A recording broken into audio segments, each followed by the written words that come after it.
Good morning mga friends! Today, papakita ko sa inyo yung ating kalamansi. Pinasok na natin dito sa loob ng bahay kasi malamig na sa labas. So, ito yung ating kalamansi mga friends. So, tignan nyo. Ayan. Ayan yung mga bunga niya mga friends. Pwede nang anihin actually yung mga bunga niya. Andito. Pero yung dito, medyo maliliit pa. Pero marami rin siyang bunga mga friends. Ayan o. Ayan. Ito o.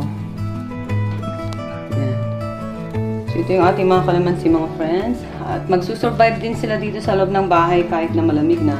Dahil ito yung window natin na arawan sila kahit papaano mga friends.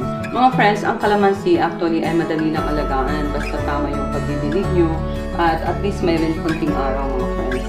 So ito yung ating kalamansi mga friends. Mag-stay muna dito sa loob ng bahay ng mga 6 months.